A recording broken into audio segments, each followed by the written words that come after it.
कि एक औरत अपना डिलीवरी का समय कभी नहीं भूलती है, चाहे वो उसके साथ अच्छा हुआ हो चाहे उसके साथ बुरा हुआ हो।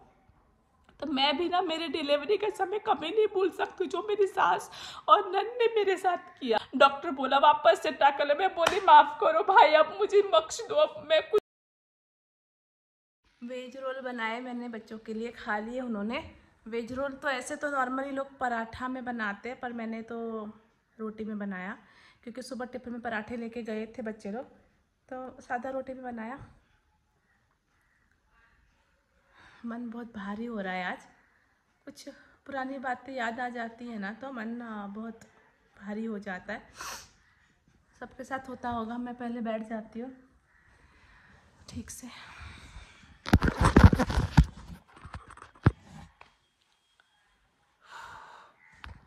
मैंने ना आज इंस्टाग्राम में पूछा कि आप लोगों को मुझसे कोई सवाल पूछना है तो आप पूछ सकते हो।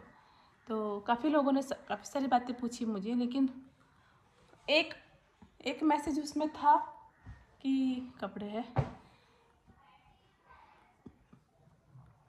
सबके जीवन में कोई ना कोई कमी होती है। आपके जीवन में क्या कमी है? तो देखो, मेरे जीवन में ना पैसे की कमी पहले बहुत थी, पर मैंने कभी उस चीज़ को ना इतना अपने दिल पे लिया ही नहीं। आज भी अगर मेरे पास पैसे है तो है, नहीं है तो नहीं है, मेरे को कुछ फ़र्क नहीं पड़ता है। मेरे पास अगर कम भी रहा ना तो मैं कम में भी गुजारा कर सकती हूँ, क्योंकि मैंने तो ऐसे दिन भी देखे हैं ना जब हम लोग भूखे सोते थे।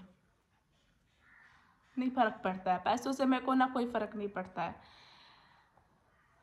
लेकिन ना मेरे जीवन में एक कमी है जो शायद कभी पूरी नहीं हो सकती है। हो सकती है, हो गई है, लेकिन उसकी जगह कोई नहीं ले सकता है, और वो है मेरा बेटा, मेरा बड़ा बेटा, जो कि गुनगुन से बड़ा था। वो मेरा बेटा, मेरा लड़का, जो जिसको मैंने जन्म दिया, 9 महीने अपने पेट में रखा। मैंने उस सवाल का जवाब दिया कि मेरे ज़िंदगी का सबसे बुरा, सबसे जो मेरे ज़िंदगी में कमी है वो है मेरा बड़ा बेटा।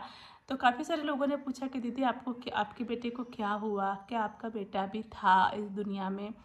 तो हाँ, मैंने इसके पहले भी एक बार ब्लॉग बनाया था, मेरे ख्याल से 2 साल हो गए, 2 साल पहले बनाया था।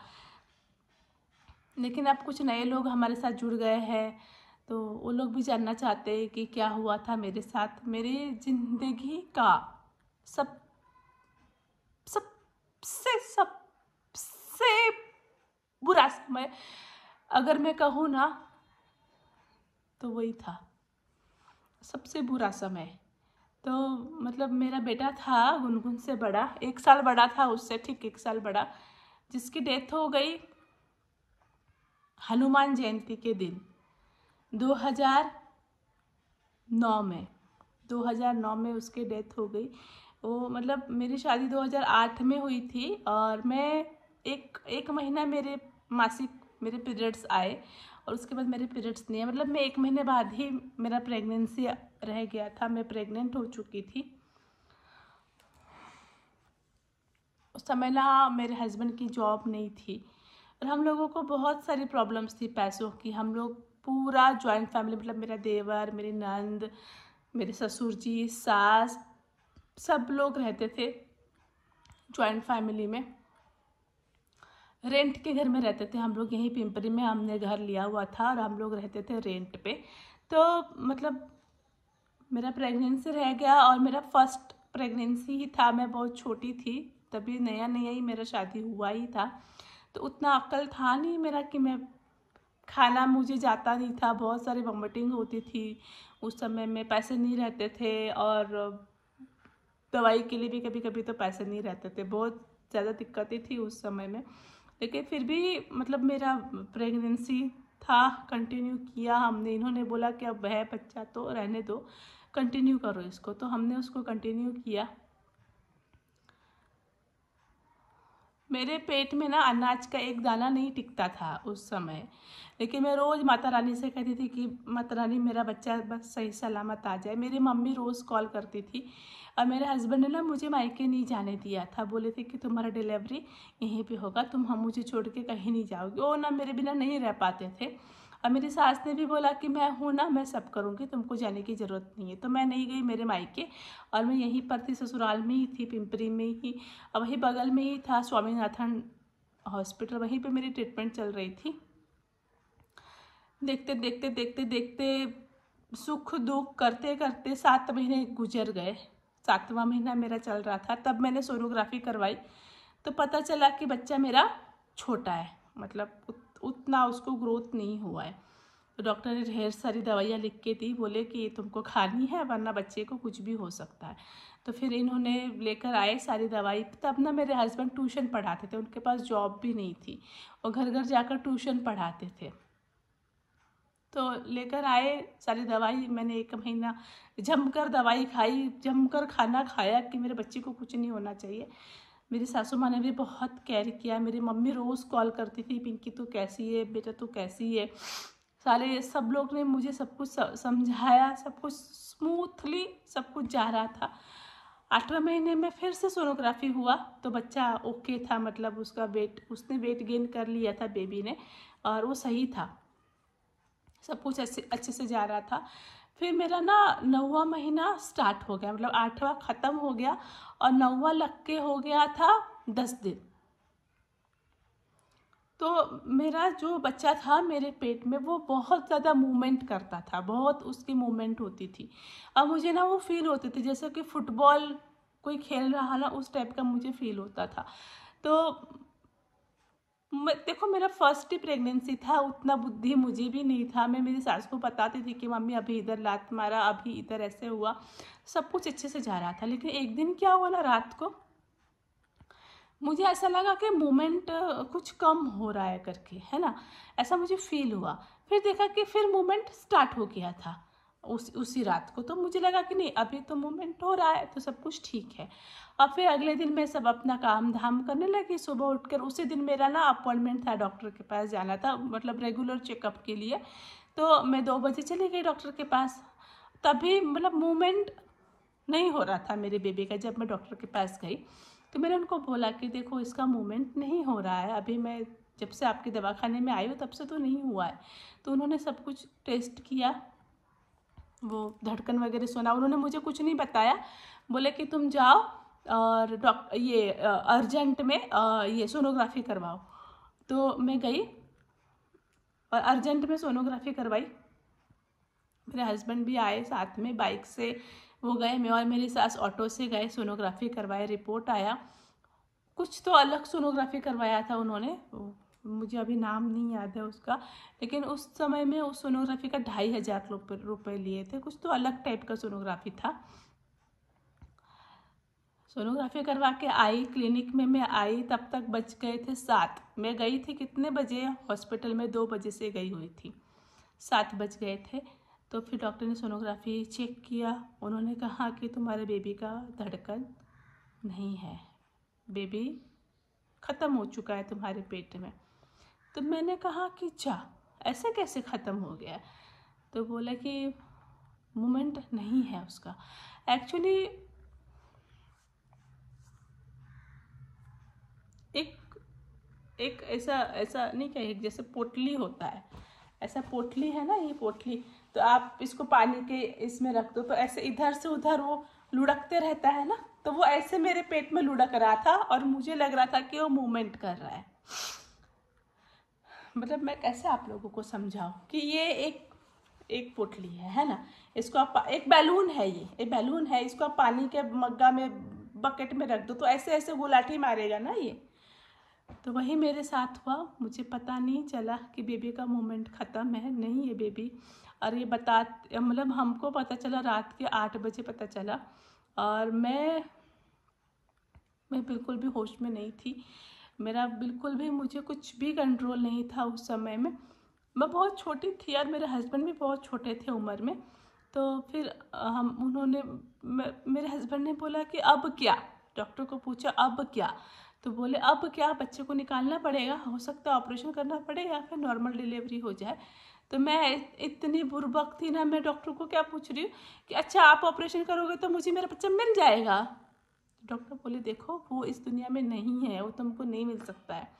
मैं इतना रोने लगी। डॉक्टर ने कहा कि आप यहाँ पे रोना धोना मत करो, यहाँ पे और भी पेशेंट है, आप अभी घर जाओ, अभी घर जाओ और मेंटली प्रिपेयर होके सुबह 8 बजे एडमिट हो जाना अस्पताल में। अब आप सोचो कि मुझे पता है कि मेरे पेट में बेबी है जो मर चुका है, मेरे हस्बैंड को पता है कि मेरे वाइफ के पेट में बेबी है जो मर चुका है। मतलब हम लोग एक रूम में सोए थे, है ना, रात को। मतलब घर आए, मैंने मेरी मम्मी को बताया सब कुछ। मेरी मम्मी मुंबई में रहती थी उस समय। मम्मी बोली सुबह की ट्रेन पकड़ के आ रही हूँ।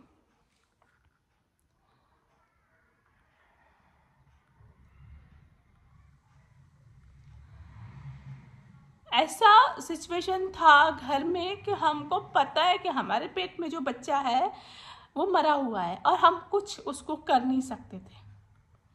हमारे बिल्डिंग के लोग आए, सोसाइटी के लोग आए, आजू बाजू के लोग सब घर में आए और ऐसा ऐसा मातम सा माहौल था घर में, रोहा रोट हो रहा था। अब मैं भी बहुत रो रही थी कि ये क्या हो गया। गांव से मेरी मौसी सास का, चाची सास का, सबके कॉल्स आने लगे, कॉल पे कॉल सबके। और मेरी हालत बहुत ज़्यादा ख़राब थी। कंचन ने तब खिचड़ी बनाई थी घर में। उस दिन खिचड़ी बना हुआ ही था, मतलब पहले ही से ही बना था, पर मैंने एक कॉल खिचड़ी मेरे गले के अंदर गया नहीं। और रूम में, मतलब रात को देखो, मैं और मेरे हस्बैंड दोनों सोए हुए रूम में, ठीक है। तब हमारे पास पलंग नहीं था, नीचे ही गद्दा बिछा के हम सोते थे। तो हम सोए हैं और हमको पता है कि हम दोनों जिंदा इंसान हैं और हमारे बीच में जो बच्चा है, जो मेरे पेट में बच्चा है, वो मर चुका है।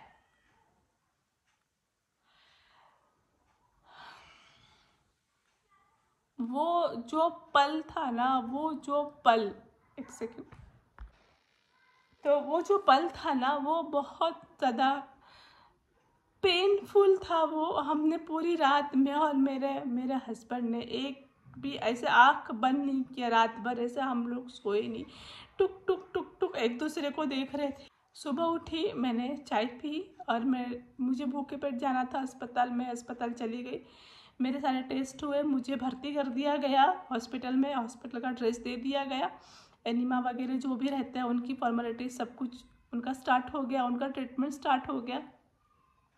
मेरी सास मेरे साथ ही थी। तब तक मेरे मायके वाले भी सब लोग आ गए, मेरी दीदी, मेरी मम्मी, सब लोग अस्पताल में आ गए। और उसके बाद जो शुरू हुआ, मेरा जो गत हुआ है, उसके बाद एक तो बच्चा मरा हुआ मेरे पेट में। क्योंकि जब आप नॉर्मल डिलीवरी करवाते हो ना, तो बच्चा भी पुश करता है बाहर आने के, उसको भी रहता है कि मैं बाहर जाऊं। अब यहाँ पे पूरा जो कंट्रोल था वो मेरे ही हाथ में था, मुझे ही करना था। एक तो मेरा फर्स्ट डिलीवरी था, मुझे कोई एक्सपीरियंस नहीं था। डॉक्टर ने देखा मुझे, पहले तो दवाई दिया आर्टिफिशियल पेन आने के लिए। पेन उतने आए ही नहीं, कुछ हुआ नहीं। पूरा दिन निकल गया, मैं दर्द से करहा रही। और मतलब इतना मुझे पेन था। देखो डिलीवरी में तो सबको पेन होता है, मैं ऐसा नहीं कह रही हूँ कि मुझे कुछ एक्स्ट्रा पेन था, लेकिन मुझे दुख इस बात का था ना कि मेरा बच्चा मेरे पास नहीं है। मुझे मतलब इतना दर्द सहने के बाद जब एक माँ अपने बच्चे को देखती है ना, तो वो सारा दर्द अपना भूल जाती है। लेकिन मेरी किस्मत में वो भी नहीं था ना, कुछ भी पेन नहीं आया, ठीक है। पूरा दिन ऐसे ही मतलब थोड़ा थोड़ा पेन में निकल गया और रात हो गई। ऐसे करते करते उन्होंने कहा कि अभी आना, अभी वापस से इंजेक्शन नहीं दे सकते पेन का, उसको 24 घंटे का टाइम लगता है, फिर वापस सुबह देंगे। अब मेरे मायके वाले, मेरे हस्बैंड, सब लोग डॉक्टर से लड़ने लगे कि यार वो मरा हुआ बच्चा उसके पेट में है, आज 3 दिन हो गया, आप लोग उसको निकाल क्यों नहीं रहे? वो मर जाएगी, उसके पेट में जहर हो जाएगा, वो मर जाएगी, आप उसको निकाल क्यों नहीं रहे हो? बच्चे को आप ऑपरेशन कर दो, बच्चे को निकाल दो। लेकिन डॉक्टर ने कहा कि देखो आप लोग हमको हमारा काम मत सिखाओ, मुझे पता है कि मुझे क्या करना है और पेशेंट मेरे पास है तो मेरे कंट्रोल में है, आप लोग मुझे ज़्यादा यहाँ पे ज्ञान देने की ज़रूरत नहीं। डॉक्टर ने भी बहुत डांट दिया और ये लोग सबको भगा दिया वहाँ से। और मेरी हालत बद से बदतर, मेरी हालत, मैं फिर से दूसरी रात भी 1 सेकेंड नहीं सोई। मतलब ये मेरी दूसरी रात थी जब मैं सोई नहीं थी। पूरी रात निकल गई, रात को अस्पताल से ही खाना मिला और फिर रात निकल गई। अगले दिन सुबह फिर मुझे एनेमा दिया गया, फिर सारी प्रोसेस उन्होंने करी और उसके बाद सुबह बोले कि आपको हम इंजेक्शन देंगे, लेकिन इंजेक्शन देने से पहले ही मुझे पेन स्टार्ट हो गए थे, अपने आप मुझे पेन स्टार्ट हो गए। और मेरे हस्बैंड मेरे साथ ही थे। वहाँ पे ऐसा था ना कि एक ही इंसान साथ में रह सकता है, 2 लोगों को अलाउड नहीं था। तो तब तो मेरे बच्चे मतलब थे ही नहीं ना, ये पहला ही बच्चा था। तो मेरी सास मेरे साथ रही वहाँ पर रूम में, और मेरे जो हस्बैंड है ना वो बाहर, वो ऐसा बेंच बना रहता है ना, उस पे सोए रात भर। उनको रूम में अलाउड नहीं था तो बाहर बेंच पे सोए। और फिर मेरा पेन एकदम एक्सट्रीम लेवल पे चला गया, जैसे डिलीवरी का पेन होता है वो मुझे पेन आया, पेन आया, पेन आया। दोपहर के 1:30 बजे मुझे लेबर रूम में ले जाया गया और उसके बाद 3 बार ज़ोर से पेन आया और वो बच्चा बाहर आ गया। और बाहर आते ही रोया नहीं, क्योंकि वो मरा हुआ था ना, तो वो रोया नहीं। लेकिन मैं देख रही थी सब कुछ, मैं सारी प्रोसेस देख रही थी। उन्होंने नाल वगैरह काटा। मैंने पूछा कि इसको क्या हुआ था डॉक्टर? तो कहा कि इसने, बच्चे ने अपना गले में फांसी लगा लिया था, अपना ही नाल का। उसका मूवमेंट कुछ बहुत ज़्यादा एक्स्ट्रा हो गया था, तो उसने अपने खुद के गले में फांसी लगा ली। इतना बड़ा बच्चा, 3.25 किलो का बच्चा, इतने सर पे बाल, और ना डिट्टो ट्रू कॉपी मेरे हस्बैंड जैसा वो दिख रहा था, बिल्कुल ट्रू कॉपी। मतलब मैं उसको देखती रही कि क्या है, मेरा बच्चा है, मेरा बेटा, इतना बड़ा लड़का मेरा। ऐसे लग रहा था ना कि अभी उठ के आएगा और ऐसे रोने लगेगा, अभी उठ के आएगा और ऐसे रोने लगेगा। उसके बाद ना फिर डिलीवरी हो गया।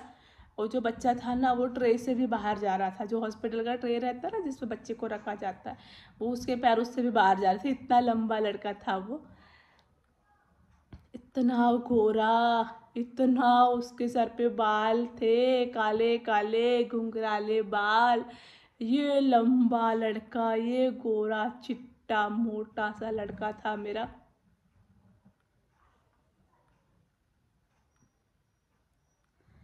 मेरे पास ना उसकी कोई तस्वीर नहीं है, तस्वीर ली ही नहीं किसी ने। क्या मरे हुए इंसान की क्या ही तस्वीर लेंगे, है ना।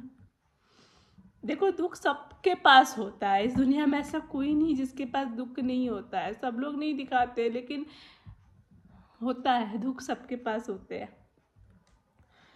मुझे भी जब जब उसकी याद आती है ना, वो जो दिन मुझे याद आते हैं, मुझे बहुत रोना। आज भगवान ने मुझे 3 बच्चे दिए हैं, मैं मुझे कुछ भी ऐसा नहीं है, मेरे पास 3 बच्चे हैं। लेकिन अगर वो आज होता, 14-15 साल का रहता यार, इतना बड़ा दिखता यार, अपने पापा जैसा लंबा चौड़ा हो जाता। ऐसे लगता है यार बड़ा सा, क्योंकि उसकी हाइट थी, वो पैदा ही हुआ था तो इतना लंबा दिख रहा था। तो पक्का उसकी हाइट बहुत बढ़ जाती है ना। जब आप ही बताओ, जब पैदा ही हुआ था तो लंबा दिख रहा था, तो हाइट नहीं बढ़ती कि 14-15 साल में लंबा चौड़ा नहीं दिखता क्या? वो बताओ।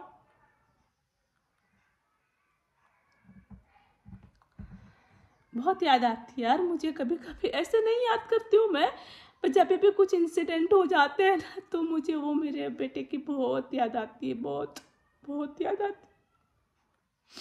जन्मा उसके बाद फिर मेरा भाई भी था साथ में। मेरे भाई ने उसको उठाया, क्योंकि मेरे हस्बैंड की भी हालत बहुत ख़राब थी।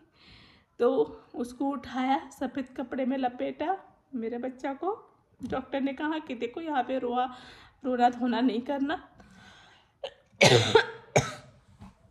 और उसको ना दफनाने के लिए ले गए।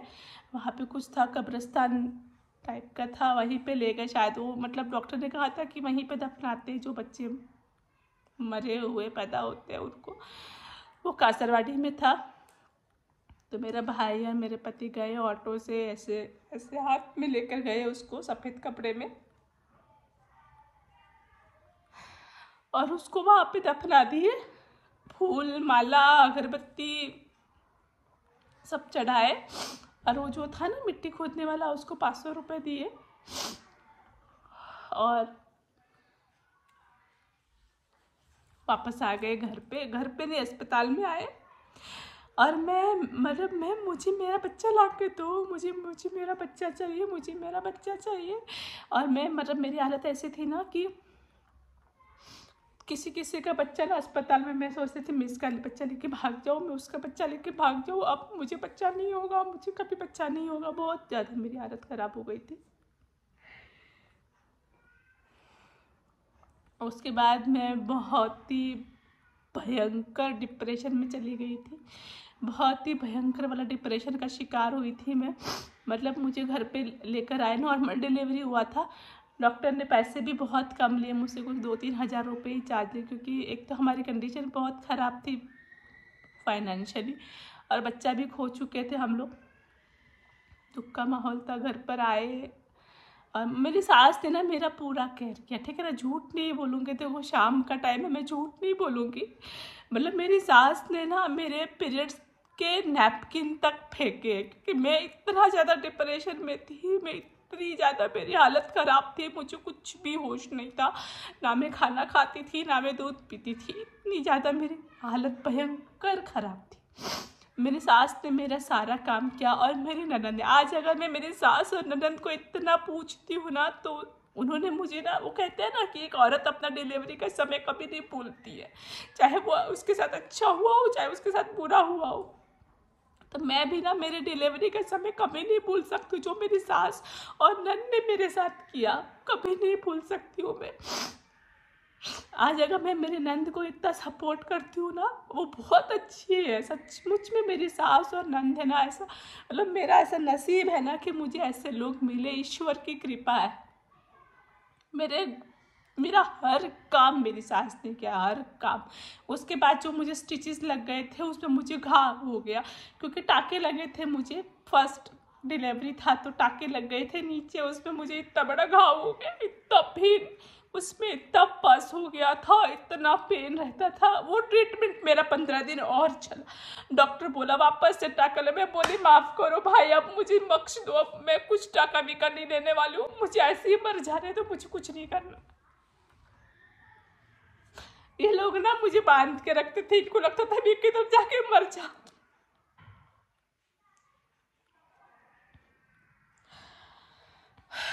लेकिन फिर 1.25 महीना हुआ, 1.5 महीना हुआ, फिर मेरा सब कुछ धीरे धीरे सब हेल्थ मेरी ठीक होने लगी। लेकिन वो 1 महीना ना मेरे हस्बैंड ने, मेरी सास ने, मेरी ननद ने मेरा बहुत सेवा किया, बहुत ज़्यादा सेवा किया। ऐसे सास मिलना ना ऐसे मुश्किल है इस दुनिया में ना, आज के इस ज़माने में ऐसी सास किधर भी नहीं मिलेगी, किधर भी नहीं। जो मेरी सास बहुत किया है, मेरी सास बहुत मेरे लिए किया। इतनी छोटी थी मेरी ननद, पता है 10वीं 11वीं में पढ़ती थी, वो भी भाभी भाभी भाभी भाभी करते करते उसकी भी जबान नहीं थकती थी।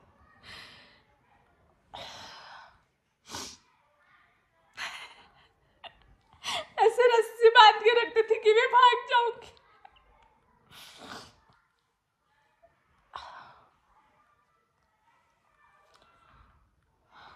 उसके बाद 1.25 महीना हुआ ना, फिर मेरी शादी की पहली सालगिरह आई, क्योंकि शादी के 1 साल के अंदर ही मैंने ये सब कुछ देख लिया, पहले ही साल में।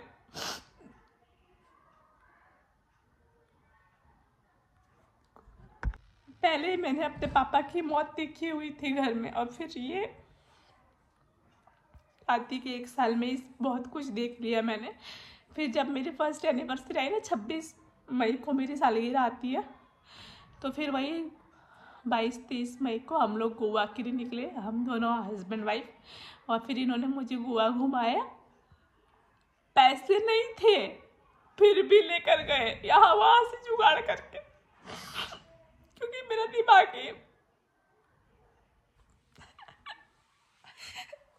हालत खराब थी मेरी ना, दिमाग खराब था मेरा, खाली बच्चा बच्चा बच्चा बच्चा करता। जैसे उसी में एक आंटी आके बोल दी कि एक बार जिसका साथ ऐसा हो जाता है ना, उसको वापस बच्चा नहीं होता है। तो मैं और पागल कि अब मुझे बच्चा ही नहीं होगा।